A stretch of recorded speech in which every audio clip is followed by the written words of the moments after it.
Good morning and good afternoon. Good afternoon to everyone who is joining us from Latin America and Europe, respectively, for this webinar on inclusive recycling. Actually, the sixth webinar organized by IURC Latin America. For those who are joining us, please feel free to write in the chat section your name and where you're joining us from. Also, it's important to note that we have simultaneous translation in English, Spanish, and Portuguese. So please select the channel you feel more comfortable with. And before we start, I would like to introduce myself.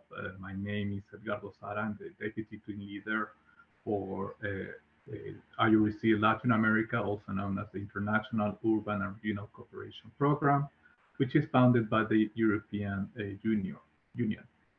For those unfamiliar with the program, the goal of IURC is to exchange best practices in urban development and regional innovation between cities and regions in Latin America and Europe. So today's event, we will discuss about inclusive recycling, how it can contribute to circular economy and social inclusion, especially by engaging different actors in the waste management cycle, including waste pickers, multinational companies, municipal governments, NGOs, recycling companies, and recycling associations, and other actors. Furthermore, oftentimes inclusive recycling policies have the potential of empowering vulnerable women with sustainable practices that incorporate technology, financial instruments, and mobility solutions. On the other hand, these policies are not without controversies and challenges. For instance, waste pickers in many of the developing countries, particularly women, tend to be the most affected by restrictive and punitive policies placed by public authorities, municipalities, for instance, such as denying access to public spaces, collection routes or collection centers, and the expropriation of equipment such as tricycles. So to understand these challenges, we are joined by four experts from Brazil with extensive experience in empowering women and innovation, as well as two colleagues from Hermosillo, Mexico. So first, we will have the presentation of Sonia Diaz, waste specialist of the WIEGO network, also known as the Women in Informal Employment, Globalizing and Organizing. Sonia will give us an overview of inclusive recycling, the impact of technology in implementing these projects, and the role of women in the decision-making process on her perspective on the many challenges implementing inclusive recycling projects, especially in Brazil. Secondly, we have Thais Barreto and Irlania Diogenes, who are the coordinator and a project manager of the Innovation Lab of the city of Fortaleza, respectively.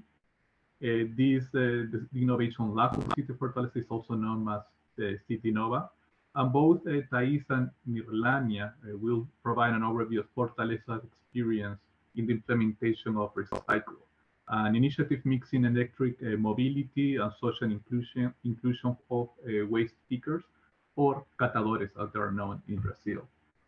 And finally, we'll have a presentation from Hermosillo, Mexico. We have Jose Carrillo, who is the director of Hermosillo Municipal Institute of Planning, or Implan Hermosillo, and Antonio Colín, who is also the project manager of Implan. Both will present Hermosillo's lessons in the implementation of Reciclando, a project that also lends an electric tricycle for waste collection, with a focus on the development of an app that allows to link consumers producing waste to waste pickers. So as you will see in today's presentation, the three speakers are interlinked, and they share their vast experience in implementing projects on the field. So To everyone who is joining us again, who just joining us now, we again will have simultaneous translation in English, Spanish, and Portuguese. In addition, at the end of the three presentations, we will have about 25 minutes for a Q&A section. So please feel free to write any question or doubt either in the chat section or the Q&A section on the lower part of your screen. And finally, please, at the end of the session, we will have a short survey to receive your feedback about the webinar. So please stay for 1 more minute to fill out the survey at the end. So having said that, I will like to give the floor to Sonia Dia, who is the specialist of WIEGO, who will begin this session by presenting her experience. Sonia, please, the floor is yours. Good afternoon or good morning, depending where you are. And it's a pleasure to be here. Thanks for the invitation to share and to learn about something I'm very passionate about, which is inclusive recycling. And well, I want to very quickly to show you here in this first slide, the variety of workers, the variety of situation workers or informal workers, waste pickers, or if we use the word in my country, catadores or recicladores, cartoneros in other countries in Latin America, the variety of places they work from. You can see people working in the streets. Depending on the city, they may have waste pickers working in dump sites, and you have also workers working from cooperative recycling warehouses. And across the world, we have workers engaged in many ways in the informal economy of solid waste. Well, first, let me very quickly tell you who we are. WIEGO is a global action research and policy network, and we also do advocacy. And our mission is around the improvement of the status of the working poor, especially women who are in the informal economy. And we are a network of networks, and this is important to understand, to have a clear vision of where we come from in terms of this issue of waste pickers. We connect membership-based organizations of the informal workers, both locally, regionally, and internationally. And informal workers, for us, are those who lack legal and social protection. And we work with home-based workers, domestic workers, waste pickers, and street vendors. The estimates, the global estimates that we have is that 61% of the global workforce is informal. And in some countries, this is even higher, like in Ghana, where you have more than 80% of the workforce in the informal economy. Still, we are planning for, with the vast majority working in the informal economy, we're still planning for formal economies only. And this is how WIEGO, this is one of the key issues WIEGO is raising in this debate. So for us, we work under an understanding of empowerment. And empowerment for us refers to the process that enables the working poor, specifically and especially women, both as individual workers and as members of their workers' organizations, the ability to gain access to and exercise influence or control over the resources that they need for the work, over the markets or the value chains they operate in, about control over the wider policy, regulatory, and institutional environments that shape their lives and their livelihoods, and also the resources, control over the representation process. So we are, our main goal is strengthening the voice, the visibility, and the validity of workers, particularly women waste, be it waste speakers or street vendors. So waste speakers, okay, we know that they provide many contributions to both to the economy and the environment. And very quickly, you know, they are those who are helping us with the reduction of greenhouse gases. WIEGO has a greenhouse gas calculator, which has been providing us with interesting evidence on how waste speakers divert materials from the waste stream and thus contribute to reduction of GHG. They provide green jobs because the way they work provides crucial income for the working poor. Also, the work that they do promotes public health and sanitation in our cities, and in some contexts, in some cities, they are the ones who provide the only waste collection that there is, because in many places, particularly in poor neighborhoods, cities don't provide waste collection, and it's within the informal workforce that dwellers of informal settlements, for instance, have access to some collection.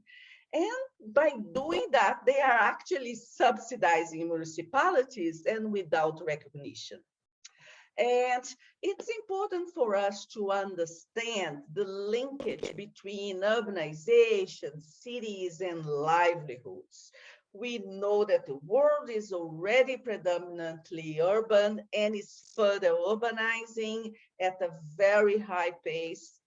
We know that there are many commitments in the international arena around the reduction of poverty and inequality, and one of the most well-known is the Agenda 2030. And so we need to really couple the fight for the environment with the fight to reduce poverty. And we have to understand that the strife of the global south around what is called world-class status has been at the expenses of destroying the existing livelihoods of the working poor. So it is very important that we realize that in our discourses towards, better world-class status cities and around formalization, that we do have an understanding that livelihoods is a key component of urbanization and modernization. So here, very quickly, an example from my city.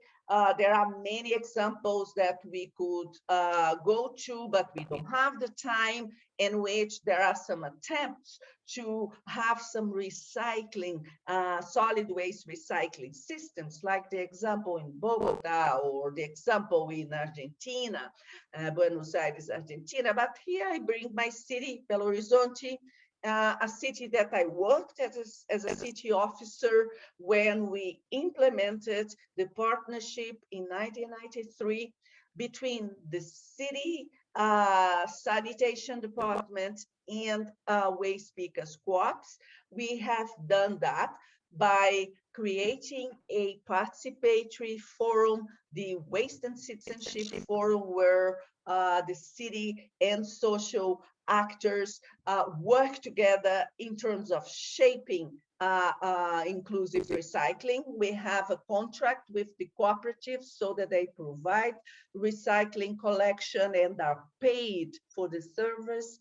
And in addition to that, we have a law in Minas Gerais state, which enables them to have an extra income through the recycling bonus.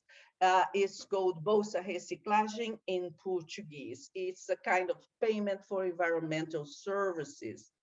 Our system works in a mixed kind of a system in which we have containers scattered in public areas, and citizens can take their recyclables to these places, and the materials that are deposited there are taken for the cooperatives' recycling centers. We also have door-to-door collection that is done by the city, by the cooperative hired by the city to provide recycling collection.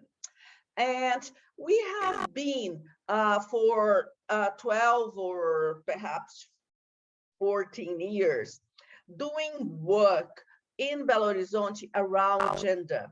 We created, not only in Belo Horizonte, but in Brazil and even beyond Brazil, we have done a series of workshops to map and identify the needs of women in terms of empowerment, and we have been doing capacity building so that they are able to have the skills that can contribute to their economic, political, and symbolic empowerment. And I want to quickly, before finish my talk, to be a bit provocative in terms of the role of technology and waste pickers. There are a number of apps and other experiences around in which people say that waste pickers are beneficiaries of the process, but in our experience, we have seen very little of that. Most apps do provide work for a limited group of workers, but is done very often by displacing many others. Some of these experiences, they really are more app-based startups that in which the power to decide pricing and benefits for the workers is usually with the entrepreneur or the leader of the startup, and very seldom with the workers themselves. There is near no space for bargaining for better prices and better working conditions, and there is seldom a governance structure of these apps where workers are represented. So I want to raise these things as a food for thought, because coming from where WIEGO stands for governance, it's important.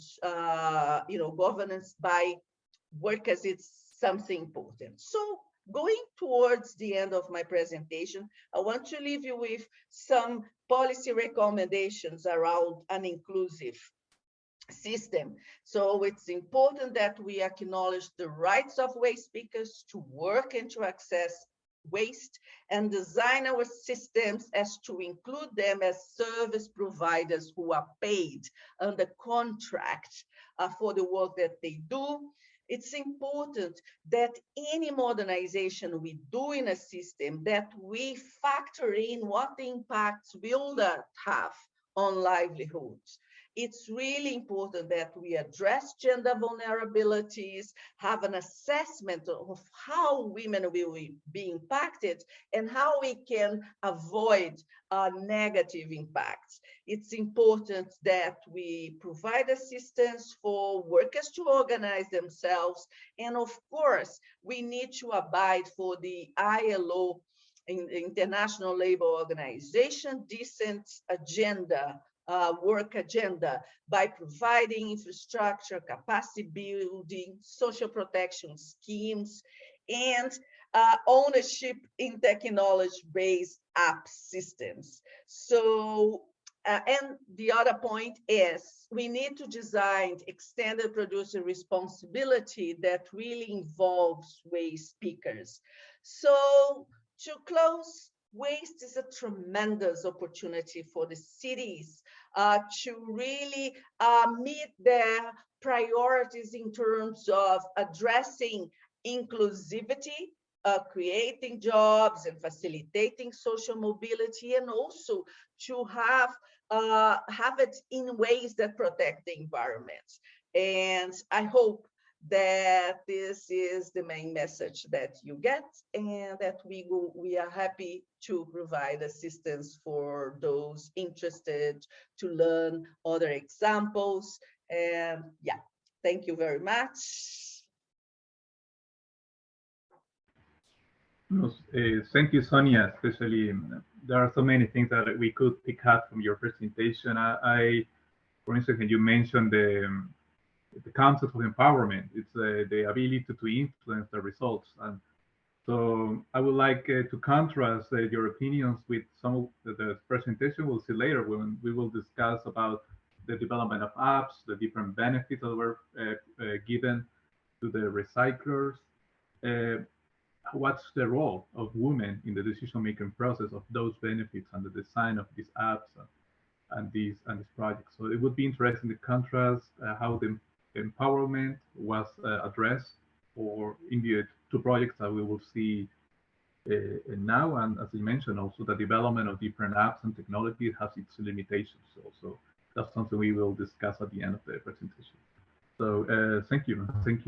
I will then at the end of the presentation I might ask you something about how the experience of Belo Horizonte in contracting the waste pickers, having the formal labor conditions and contracts with the municipality were achieved. So we now will have the presentation from the city of Fortaleza. We have Thais Barreto and Irlania Diogenes, who represent the Innovation Lab of the city of Fortaleza, and they will present and give us an overview and share their lessons learned with the implementation of Reciclaje, an initiative that provides electric mobility with social inclusion for waste pickers in the city of Fortaleza. So, Thais and Irlania, the floor is yours. Começando aqui um pouquinho da apresentação, eu vou dar o contexto da cidade de Fortaleza, para os que não conhecem. Fortaleza está no nordeste do Brasil. A gente tem 2,6 milhões de habitantes, é a quinta capital do país, e somos a cidade mais densa do país. Como outras cidades de países em desenvolvimento, a gente tem disparidades muito grandes, desigualdades enormes. A gente tem, por exemplo, bairros aqui com IDH aproximadamente 1,95 e outros bairros, né, com IDH de 0,1. Então, isso demonstra as enormes desigualdades que a gente vivencia aqui na nossa cidade. Vocês vão ver sempre a palavra catadores, eu mantive aí, é uma palavra muito forte, eu acho que representa muito bem a categoria, então a gente não chegou a traduzir para waste speakers, mas acho que fica fácil vocês entenderem, a gente vai estar sempre falando assim. Os catadores, eles são essenciais, né? Atores essenciais na cadeia de reciclagem, de manejo dos resíduos sólidos no Brasil, mas eles ainda vivem às margens e precisam realmente de melhores condições de moradia e de trabalho. Em Fortaleza, dentre as cidades brasileiras, nós somos uma das que temos os melhores índices de reciclagem, mas ainda com muito a melhorar. A gente está aí com a taxa de 5%, e querendo, numa ambição de triplicar essas taxas nos próximos anos.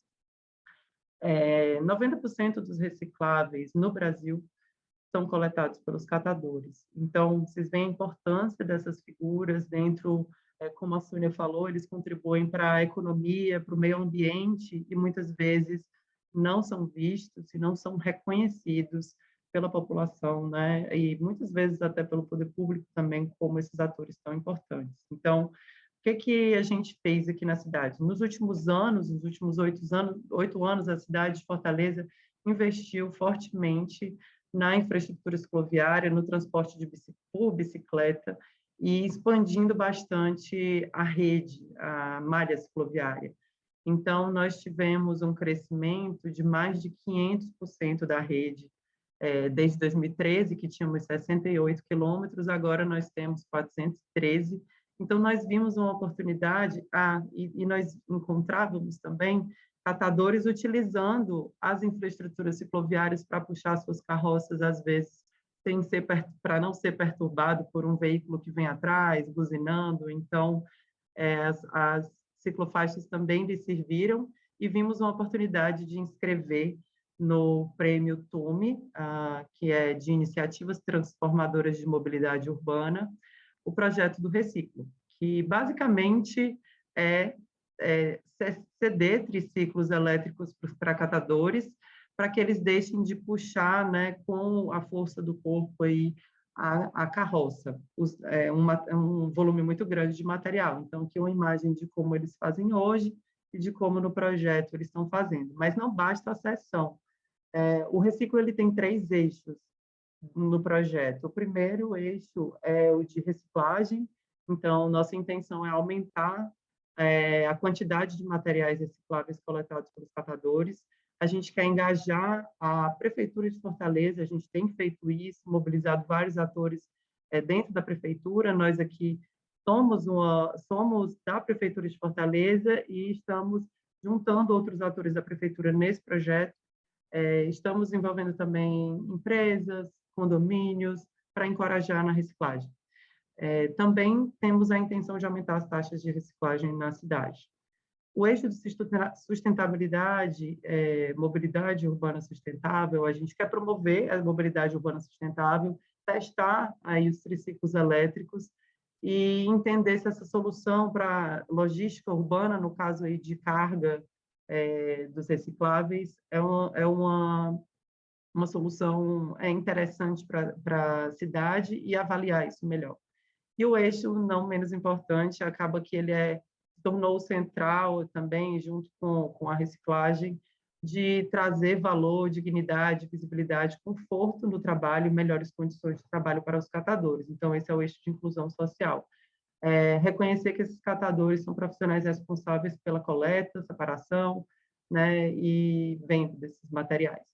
E aí, dentro desse projeto, a gente tem várias ações, não é só entregar o triciclo, como eu falei, a gente tem a entrega de material de proteção individual, uniformes, botas, luvas, temos a campanha porta a porta realizada com eles, eles vão solicitando apoio dos residentes para engajar na coleta. Temos adaptações ao triciclo, geração de dados. Então, são vários eixos que a gente atua dentro do projeto, várias atividades. E aqui, entrando aqui agora no público-alvo, em Fortaleza nós temos os catadores autônomos e temos também os catadores associados. O público específico que a gente está trabalhando nesse projeto são os catadores associados, com grupos, associações, e como a dona Jerusa, em grande parte são mulheres, as associações são lideradas muitas vezes por mulheres, muitos têm mais de 2 filhos, e têm baixa escolaridade e têm um salário de menos de $120 em média, né, na família. Então, eles normalmente são dependentes de programas sociais também, e muitos já se acidentaram. Vou passar para a Nirlânia, ela, nosso elo aqui dentro da prefeitura com os catadores, vai falar um pouquinho dessa relação e do trabalho com as associações. Então, bom dia a todos. Vou trazer aqui alguns dados. Hoje nós temos 8 triciclos bem-sucedidos, 12 associações das 14 credenciadas no projeto e 31 catadores cadastrados. Foram realizadas diversas oficinas e campanhas. Vou passando e, à medida que eu for mostrando as fotos, eu vou falando mais quantidade. Então, essa é a localização geográfica das associações, principalmente na periferia. Aqui vocês podem ver um dos catadores, o Mira, que faz parte da associação Reciclando. Esse foi o dia da entrega dos triciclos. Aqui nós temos as catadoras da Viva Vida, uma associação composta apenas por mulheres. Inclusive, foram realizadas oficinas de não tinha nem pedalado a bicicleta e aprendeu com a oficina. Foram realizados os credenciamentos das associações, onde a equipe ia até a associação, via a dinâmica do beneficiamento dos materiais e tinha uns momentos de grupos focais, de conversa com todos os membros da associação e os órgãos da prefeitura.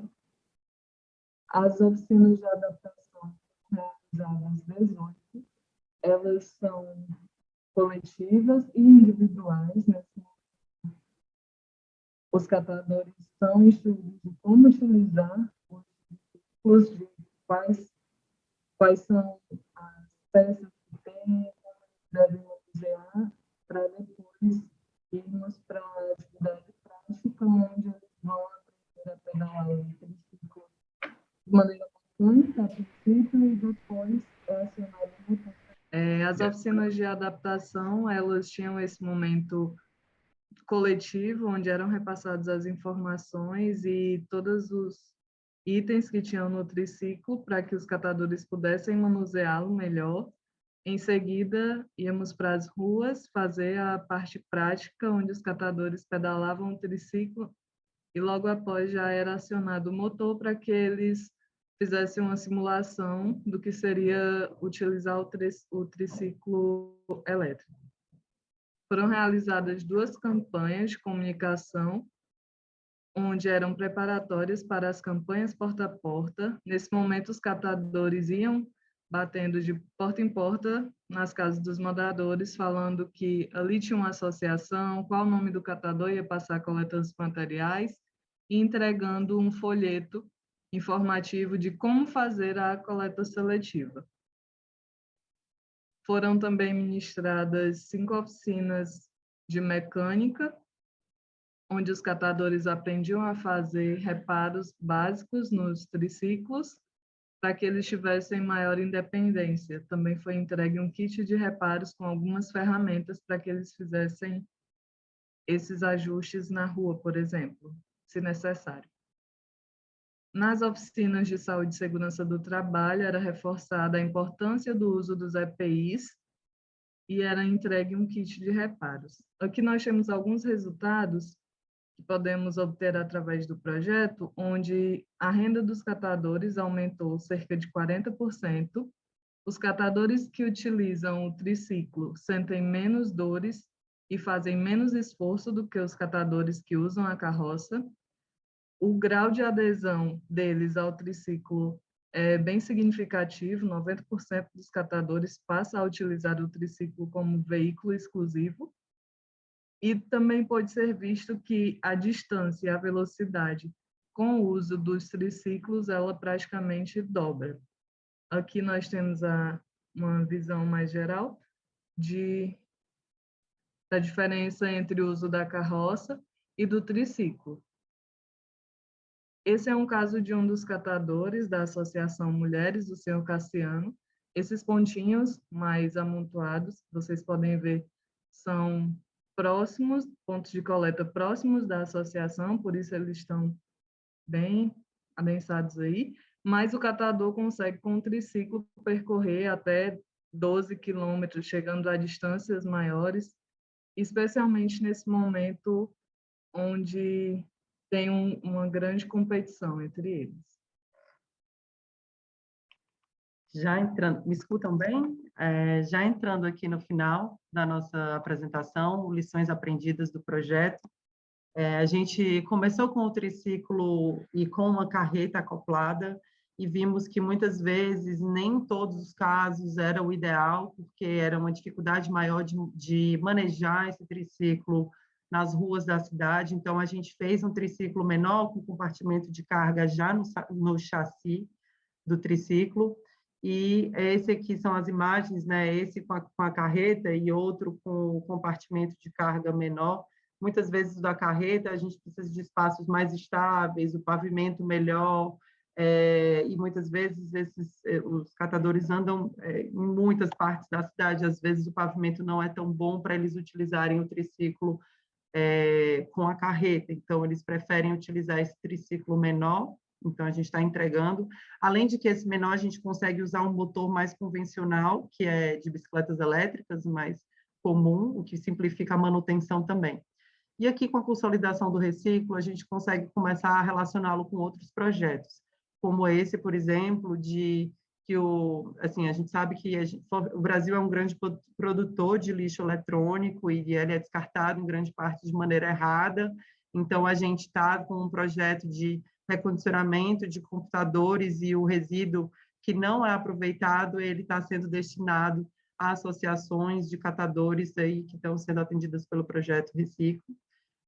Então, já é uma relação do projeto. E como a Sônia falou também, muito importante a gente considerar na inserção de novas tecnologias, o pagamento pelo serviço do catador. Então, a gente também está com um projeto piloto já de desdobramento do reciclo, para envolver também uma coleta seletiva porta a porta dos moradores, com o uso de ferramenta, né, de aplicativo, mas pagando a diária desses catadores. Isso vai ser um marco aqui também na cidade. E aqui só em julho que a gente vai lançar, muito em breve eu compartilho com a rede, um documento com as lições aprendidas do reciclo em inglês, espanhol e português. Esse documento é esse, já está sendo finalizado, no início de julho a gente já consegue lançar, e aqui uma imagem dos catadores que a gente atende aqui no projeto, em grande parte mulheres. A gente tem esse pequeno videozinho, eu não sei se vocês vão conseguir ver, só são 10 segundinhos, que mostra os catadores utilizando o triciclo.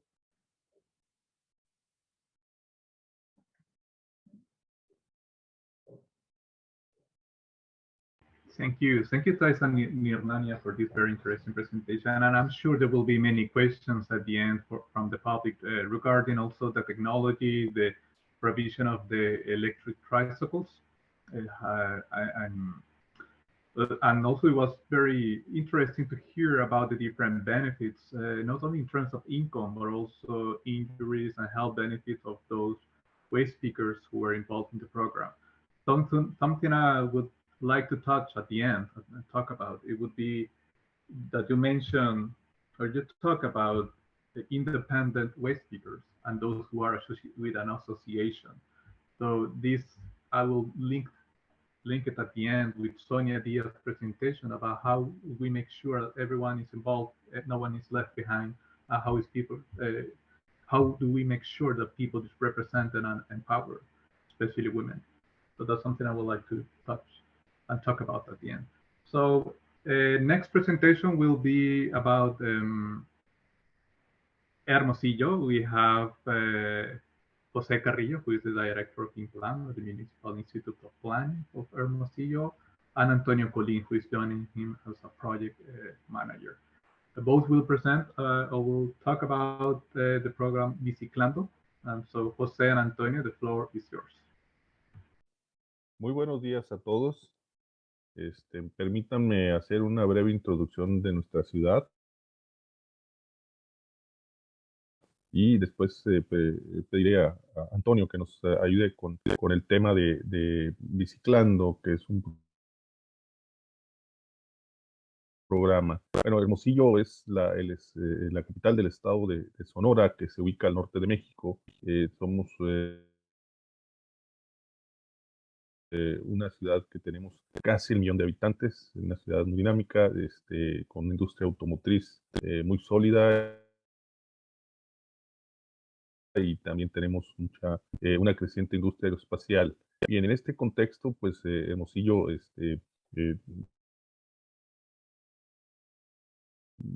ha desarrollado algunos mecanismos, entre ellos precisamente el Instituto Municipal de Planeación, que es donde nosotros estamos representando. Y el Instituto Municipal de Planeación es una agencia paramunicipal en donde tenemos como misión hacer la planeación de la ciudad con visión de largo plazo y participación ciudadana. Quisiera comentarles que la ciudad de Hermosillo ha iniciado este programa Biciclando desde una idea que surge desde la sociedad civil en la administración anterior, iban y fiel al principio del Instituto Municipal de Planeación Urbana de dar continuidad a los proyectos estratégicos de la ciudad. Esta nueva administración, que empieza en septiembre del año pasado, retoma este proyecto, hace el trabajo de prototipado, el trabajo de desarrollo del proyecto, se presenta ante el concurso del Global Mayor Challenge de Bloomberg Philanthropy, y bueno, hemos sido seleccionados entre 15 ciudades del mundo para poder implementar y fortalecer este programa que es Reciclando. Reciclando tiene 3 líneas estratégicas transversales y una adicional que se ha ido incorporando también en la administración municipal. Una de ellas es precisamente el poder empoderar a las mujeres. La segunda es promover la economía circular y la cultura del reciclaje y la protección al medio ambiente. Tercero es promover la movilidad sustentable, no motorizada, en este caso, pues el uso de la bicicleta. Y como les comento, pues también recientemente se agrega el tema de ser un gobierno abierto y digital, en donde también estamos incorporando una tecnología, una aplicación electrónica para poder desarrollar este programa que es Biciclando. Antonio, si gustas, puedes exponer la parte de las razones que dieron a luz este programa. Adelante, Antonio. Claro, muy buenos días a todos. Mi nombre es Antonio Collin, líder del proyecto aquí de Biciclando en Plan de Hermosillo. Bueno, Biciclando es un programa, un proyecto que surge para integrar lo que es la perspectiva de género con un enfoque en materia de reciclaje y movilidad sostenible. Aborda los temas que ya mencionó nuestro director, buscando dar solución a 5 cuestiones muy importantes para nuestra ciudad. En primer lugar, que Hermosillo recicla menos del 2% de los residuos que genera. En Hermosillo se recolectan el 99% de los residuos a nivel doméstico, pero solamente el 2% se recicla. Por efectos de la pandemia, las mujeres pues, fueron altamente afectadas. Estamos hablando de una pérdida de trabajo de 2 mujeres por cada hombre aproximadamente. Esto aunado a que en Hermosillo fuimos la 4ª ciudad capital mexicana más afectada económicamente por la pandemia. Fuimos de las comunidades con mayor pérdida de empleo. Además de esto, bueno, en la ciudad se produce un 35% de las emisiones de gas efecto invernadero por los vehículos motorizados.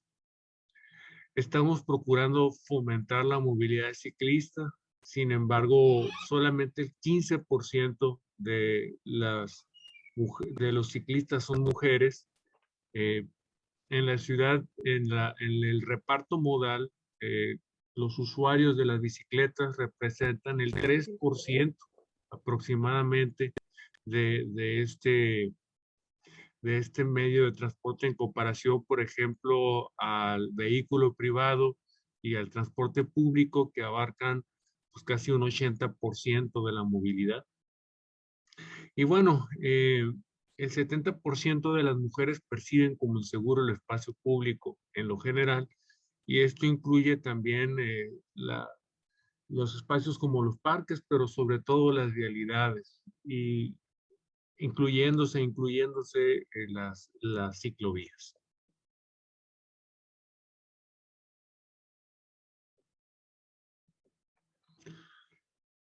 Por esto, nosotros desarrollamos una propuesta con 3 iniciativas que buscan atender esta situación, las afectaciones económicas de la pandemia que impactaron principalmente a las mujeres aquí en Hermosillo. Las mujeres representan las que son jefas de familia, que tienen jefatura de familia, un 30% de la población, incluyendo a las personas que ellas cuidan o de las que tienen la responsabilidad en el hogar.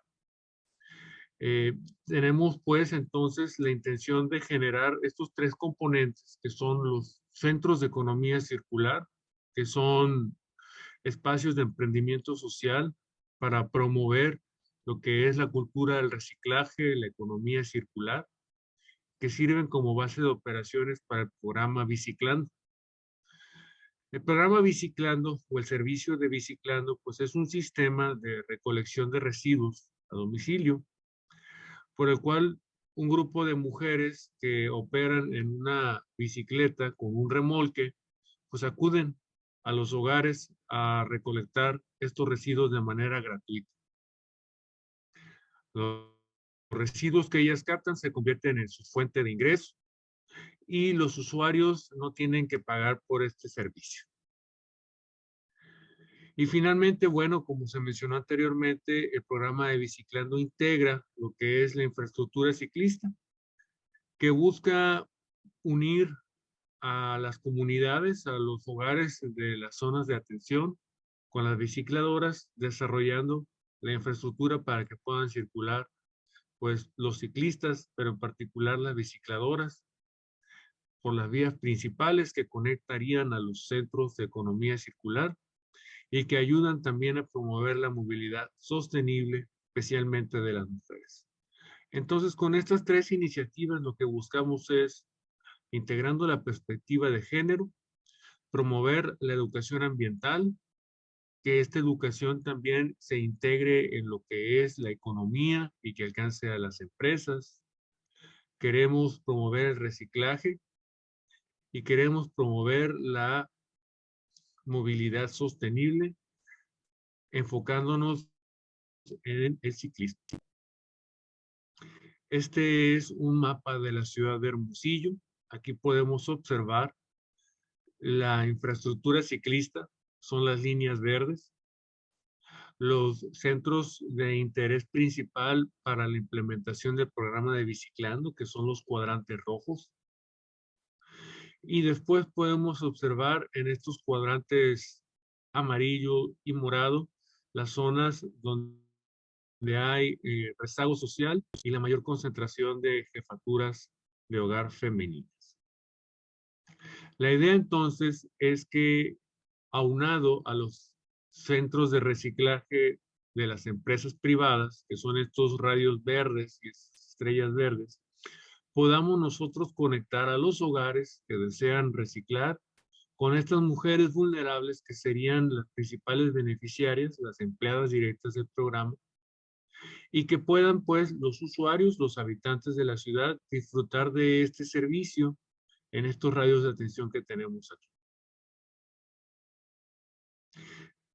Toda vez que se necesite mayor infraestructura ciclista o su mantenimiento, este programa servirá para poderlo alimentar, nutrirlo y mejorar. En cuestiones operativas, el programa también tiene la participación de empresas privadas. Los más destacados y más recientes a la fecha son estos 3 proveedores. Uno es Cinemix, que es una cadena de teatros cinematográficos a nivel nacional, muy reconocida. Parque La Ruina, que es un parque gastronómico muy reconocido aquí en la ciudad de Hermosillo y que tiene una vocación de economía circular. y de Exxon Welding, que es una empresa industrial que genera residuos que pueden ser aprovechados por las beneficiarias. Para condensar un poco el sistema con el que operaría Biciclando, les mostramos esta cadena de implementación. Quiero destacar que los beneficiarios del programa de Biciclando son dos. Primeramente tenemos a las beneficiarias directas, que son las mujeres que estarían operando el programa. Y después tenemos a los usuarios del programa, que estarían en posibilidad de aprovechar los servicios de entrenamiento de los centros de economía circular y además que estarían disfrutando del programa de Biciclando para la disposición de sus residuos sólidos. Nosotros tenemos 4 elementos para la implementación de este programa. Tenemos a los tomadores de decisión que nos ayudan con la cuestión del financiamiento, el ordenamiento y las gestiones técnicas del programa, donde estamos, como ya se mencionó anteriormente, participando con Bloomberg Philanthropies, un intermediario financiero que nos ayuda a la gestión del recurso, y el cuerpo de legislación y del alcalde que nos ayudan a implementar estos programas en el municipio y a coordinarnos con las distintas dependencias públicas de la ciudad. Para la integración del programa, el fuerte de esta implementación contempla lo que es una asociación para desarrollo económico que es de carácter público, privado y civil, que coordinada a través de el INPLAN nos permitirá enfocar nuestros esfuerzos para poder lograr estos 3 elementos entregables que son el desarrollo de infraestructura, la infraestructura ciclista y la construcción de los centros de economía circular, la vinculación con los grupos de agencias públicas que nos ayudan en cuestión de participación ciudadana, la atención a la mujer y el desarrollo de prácticas sostenibles en la ciudad y la coordinación con el grupo promotor del programa de Biciclando y los centros de economía circular. Lo que nosotros estamos buscando en esta asociación es crear una estructura que nos permita vincular a la comunidad, a los habitantes de Hermosillo, con los grupos de implementación. De esta manera nosotros tenemos la oportunidad de crear lo que es un cuerpo de gobernanza, donde estamos nosotros facilitando un contacto directo entre estas beneficiarias que serían las recolectoras de los residuos, pero también de los usuarios del proyecto. Con los patrocinadores, lo que estamos buscando es que se cree una vinculación y que esta vinculación se conduzca directamente a través del cuerpo de administración de Biciclando y de los centros de economía circular. Cada uno tendría a manera de organización una figura de liderazgo y a través de este liderazgo se estarían adquiriendo, además de los recursos que ya tenemos actualmente para el programa, recursos adicionales que nos ayudan para el financiamiento de las actividades de los centros de economía circular, de Biciclando, que nos ayudan para actividades de donación en especie que nos ayuden a incentivar lo que es el proyecto y que nos ayuden también con pues el suplemento de materiales reciclables. Lo que estamos buscando es crear una estructura que además de contar con el consumo directo de los usuarios, que puede ser fluctuante, nos facilite también una partida directa y constante de residuos reciclables y de ingresos.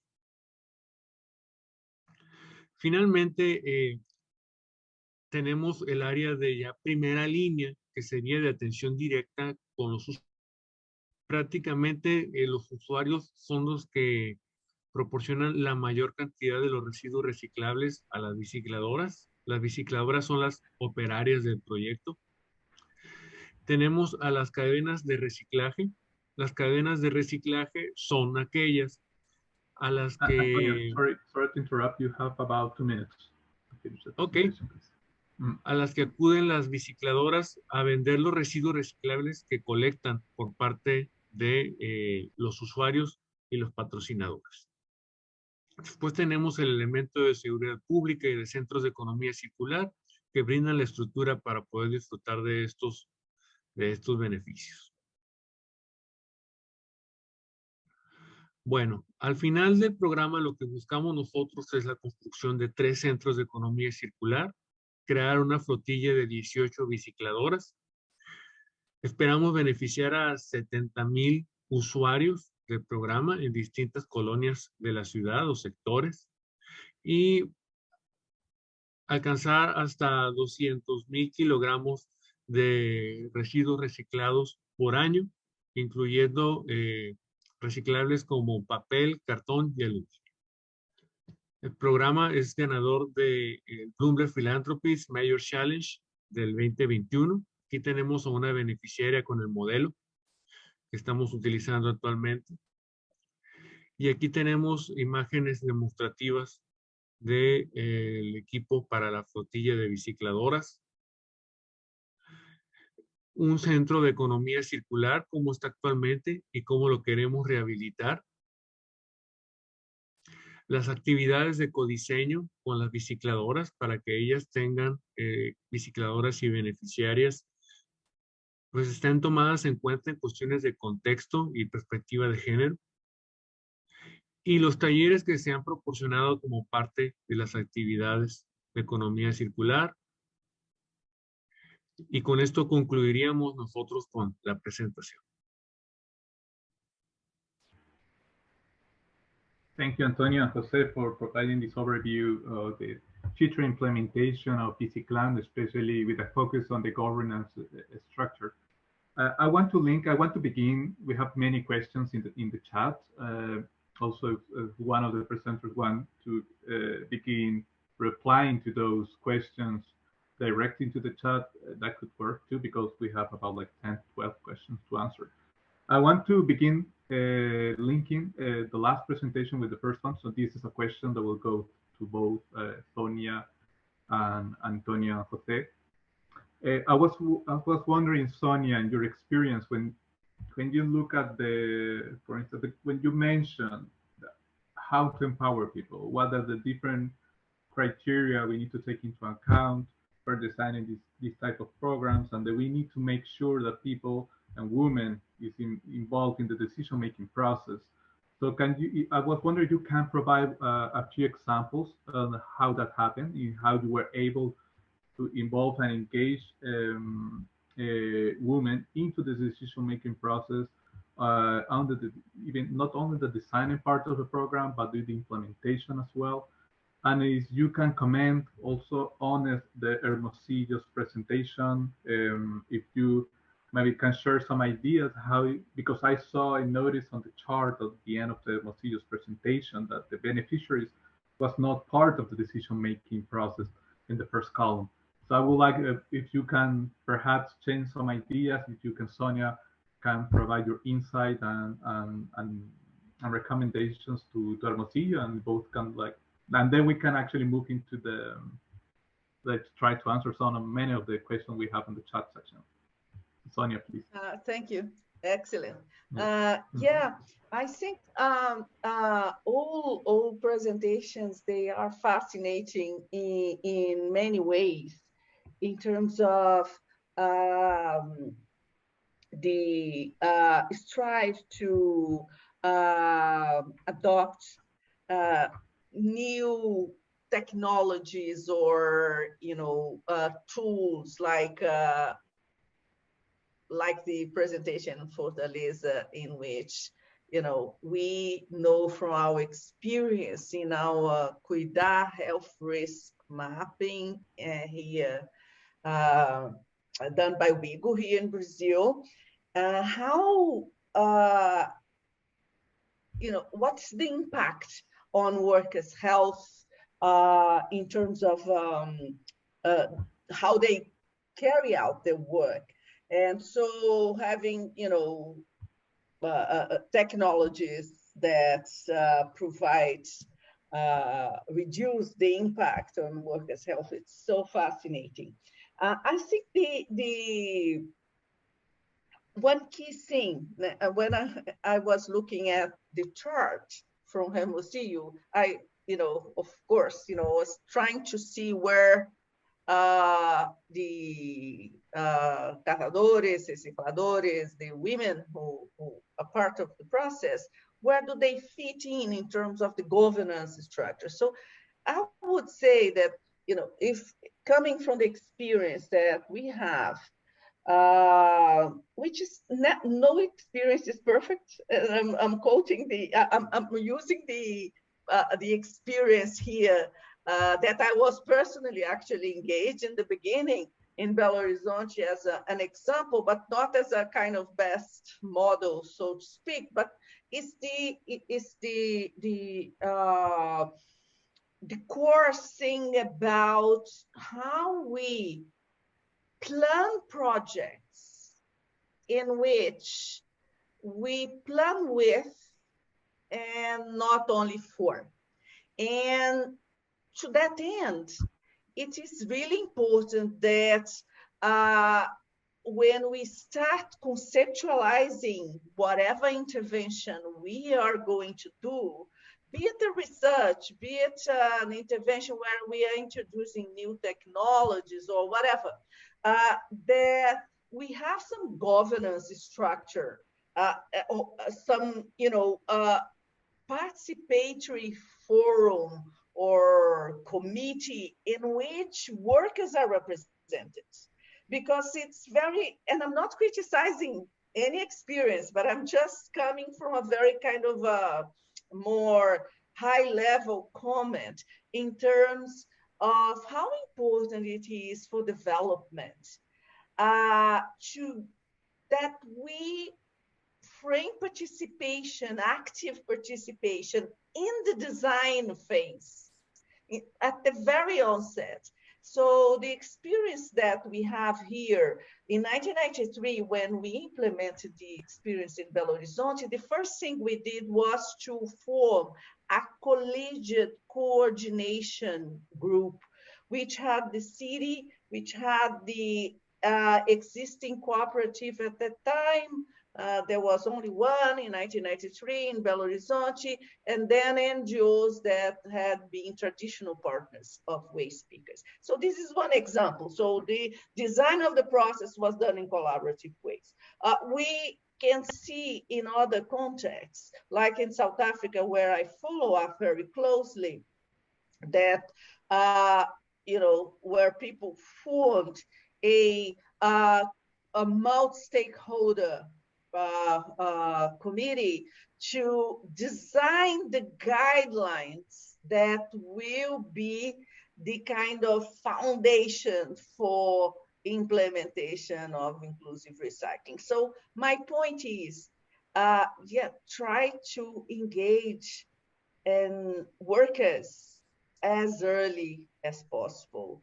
I don't want to go on so that we can leave space for others. No, that's perfect. Thank you, Sonia, for your insight and your vast experience in implementing these projects. And I agree with you that involving people from the beginning is a very important aspect for the success of these interventions. I will try to address as many questions coming from the chat section. So Adelino have a question about, I think it was aimed to Thais and Irlania. If you can probably expand the information about the maintenance of electric vehicles. Also, if you can please share some cases or example of lessons learned, things that probably were really hard at the beginning and that you were able to solve later on.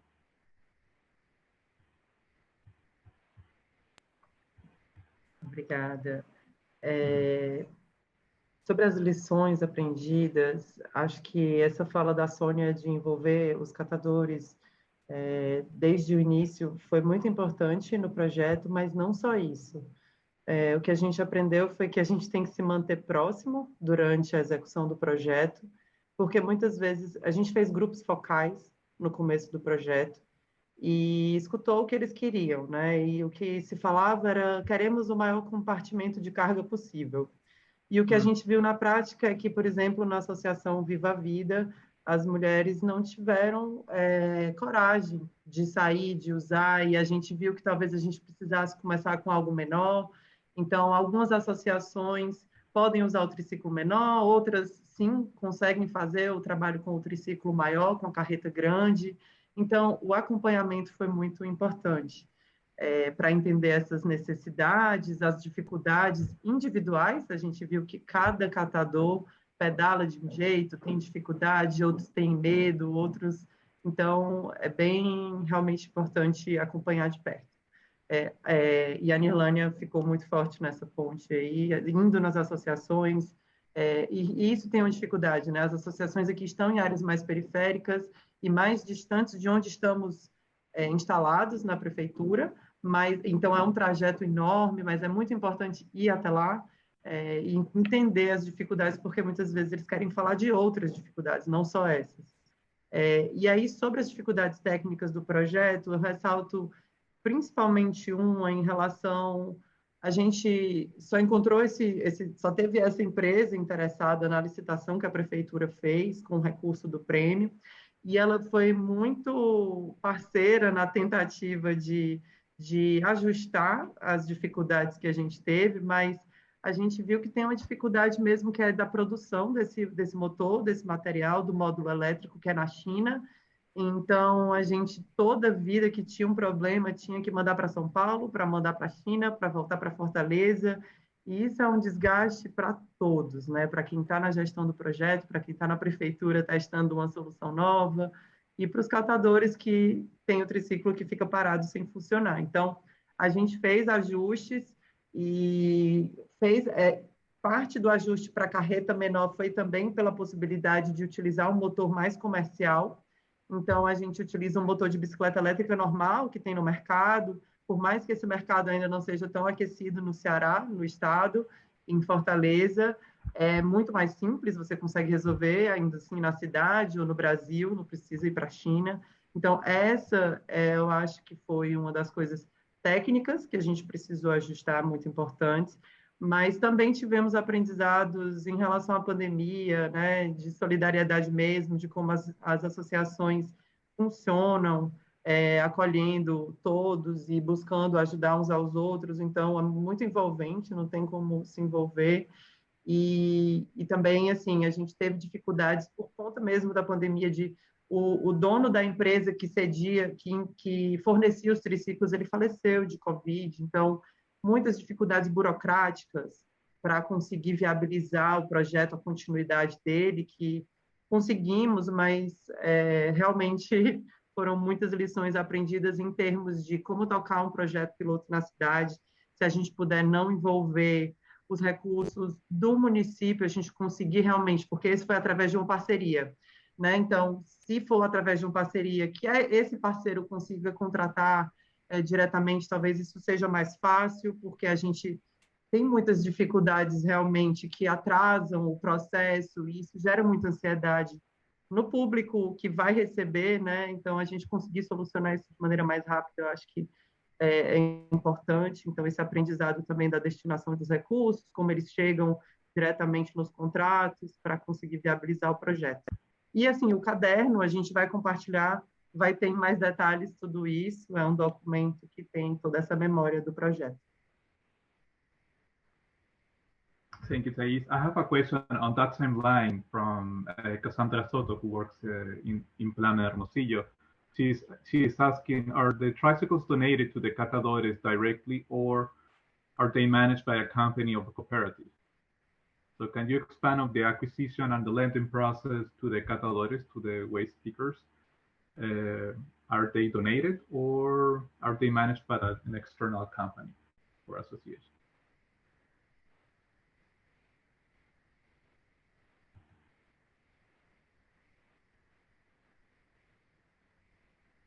We can hear you. You're muted. Yep.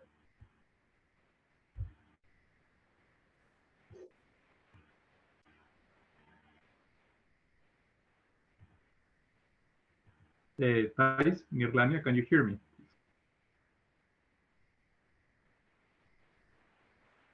Sim, a gente pode falar. Podemos falar.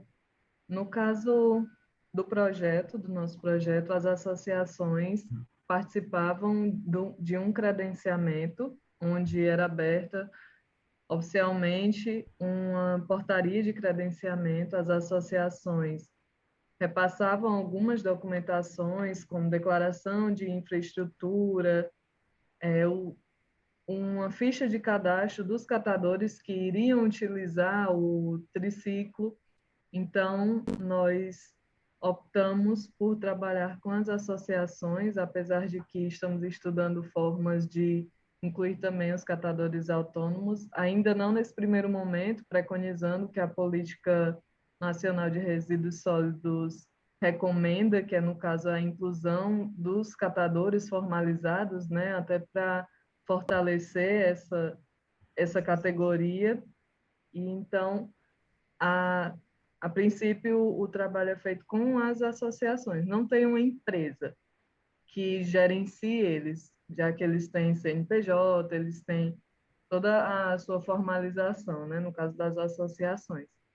E aí é feita a coleta dos materiais a cedido do equipamento, que no caso são os triciclos, para que eles possam realizar o seu trabalho de forma melhor e com menos esforço. Thank you. One of the most interesting things about the Fortaleza's program is actually how you were able to measure the different benefits that the program was providing, especially in terms of health benefits for the recyclers. I have a couple of questions linked for our team in Hermosillo. So this comes from Adelino. The first one would be where the resources come from to provide financial sustainability of Reciclando. A question about how to involve the different big recycling companies or big companies into this process. I noticed that Hermosillo is working closely with many different companies. Please, if Antonio, you can expand a little bit the information about the work you're doing with the different companies, and especially those producing the biggest amount of waste in Hermosillo. Yes. Nosotros tenemos en el programa de Reciclando dos fuentes de financiamiento previstas, dos fuentes principales de financiamiento. La primera fuente de financiamiento es de la implementación inicial. Es un recurso otorgado por Bloomberg Philanthropies, es de $1 millón. Con esto nosotros vamos a desarrollar la infraestructura para construir los centros de economía circular, las ciclovías o la infraestructura ciclista. Vamos a adquirir el equipo de seguridad y de trabajo para la flotilla de las operarias. Y vamos a desarrollar también el software con el cual vamos a hacer la conexión entre los usuarios y las operarias. La segunda fuente de financiamiento es los patrocinadores del programa, que pueden patrocinar el programa por 3 vías. 1, el patrocinio directo para sostener la operación, ya sea del programa Reciclando o de los centros de economía circular. Que para esto vamos a tener, tanto en los centros de economía circular como en Reciclando, una organización que va a permitir administrar y gestionar recursos adicionales al proyecto y que va a buscar también que se asegure la sostenibilidad de los programas. La otra manera con la que los patrocinadores apoyan el programa es con residuos reciclables. En Hermosillo tenemos identificadas empresas que generan una cantidad importante de residuos reciclables, como son, por ejemplo, las empresas logísticas, que generan mucho cartón. Los centros de economía circular van a estar ubicados en puntos estratégicos cercanos a las casas de reciclaje privadas, que es donde las recicladoras acuden a vender sus residuos reciclables, pero también a estos focos logísticos o comerciales, donde van a estar estos patrocinadores o socios estratégicos, como es, por ejemplo, el clúster logístico. Entonces, la idea es que un centro de economía circular esté ubicado cerca de este centro logístico y que los promotores o los administradores del programa hagan estas alianzas estratégicas con estas empresas para que de manera constante les donen los residuos reciclables. Cabe resaltar que aquí en Hermosillo, como únicamente el 2% de los residuos se reciclan, pues no hay ahorita un mercado de reciclaje de residuos, principalmente se van a la basura. Entonces, lo que nosotros haremos es hacer estas alianzas para que la recolección de residuos sea gratuita para estas empresas. Actualmente las empresas deben de pagar por el servicio de recolección y van a tener el beneficio de deshacerse de los residuos reciclables que ellos no están aprovechando y van a brindarle a las recicladoras un ingreso fijo, constante y pues con la virtud de estar ubicadas cerca de las zonas de alimentación del programa. Y la tercera función con la que los patrocinadores estarían participando es también dar incentivos para que los usuarios del programa se animen a utilizar el proyecto. Estamos pensando, por ejemplo, que algunos patrocinadores donen cupones de descuentos para productos en sus negocios. Por eso tenemos en nuestros patrocinadores al Parque Gastronómico La Ruina. Ellos, en las actividades de implementación inicial, donaron al programa de Reciclando cupones que se llaman ruinólares, que prácticamente tienen el valor de dinero, pero para consumo en su plaza gastronómica.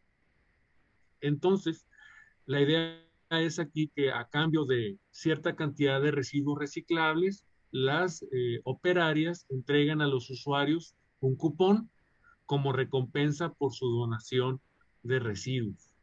Y así entonces, además de que es gratuito el servicio, los usuarios pues, tienen el beneficio adicional de tener estos cupones, buscando que se impulse más la donación de los residuos reciclables.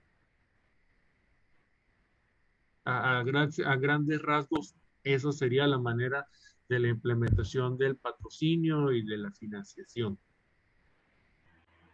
Thank you, Antonio, for answering the question. Unfortunately, y disculpa, Antonio, sí. es importante también mencionar que la sostenibilidad del proyecto depende, bueno, del ingreso que de forma directa recibirán las recicladoras de la venta de esos productos, los cuales estarán en mercado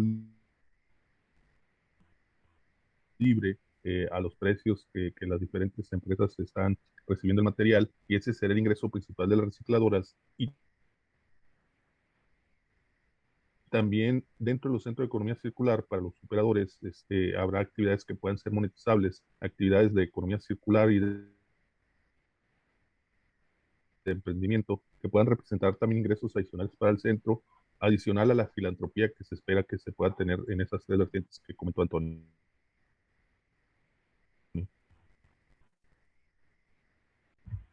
Thank you, Jose, for clarifying. I think that answered the last question made by Adolino also. So unfortunately, we are running out of time, as Aureli is writing on the chat. Please feel free to send us your questions, and we will try to connect you with the panelists so we can know more and listen more about the different experiences, not only the development of the apps, but also the development process behind the tricycles, the benefits that are being provided to the recicladoras or waste pickers. So Just to wrap up the session, I think that today's event, the goal was to provide just an overview of inclusive recycling and some of the challenges for implementing such initiatives while understanding the importance of the role of technology, financial innovation, urban mobility, and the empowerment of women to support the implementation of these programs. As we saw during the presentations, this policy can become a powerful tool to secure a more stable sources of revenue while providing safer working conditions, as we saw in the case of Fortaleza, who is tracking the health benefits being received by the waste pickers in the program. However, it's important to know that there are still many challenges linked to the adequate representation of women in the decision-making process, as was highlighted by Sonia during her presentation, as well as the technologies and incentives that are being used as the whole organizing these type of programs and making sure that people is represented right from the beginning of the process and is included in the governance structure and in the decision-making process is a big challenge and a key step toward having sustainable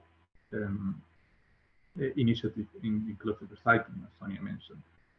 So again, I would like to thank you, our panelists today, for sharing their rich experience in implementing these programs. To everyone who attended, we invite you to follow up the activities of the IURC program through its website and social media. The recording of the session will be available in YouTube. And also we'll do our best to connect you with the panelists for those of you who have questions and answers. So thank you very much to the audience for your attention, and please answer, if you can take 1 minute at the end of the presentation to answer a survey about the webinar, we would be very thankful. So thank you again to everyone for their time and very active participation. So thank you. Thanks, everyone. Thank you, Sonia. Thank you, José, Antonio, Thais, Mismania. Muchas gracias. Saludos a todos. Saludos. Let's try to connect after the meeting. Now we will have everyone's email. Congratulations, everyone. I need to leave for another event, so I'm sorry. I need to leave very quickly. So sorry. Bye-bye. And congratulations to all the presenters. Great job you guys are doing. Bye-bye. It was really nice to meet you all. Thank you. Saludos.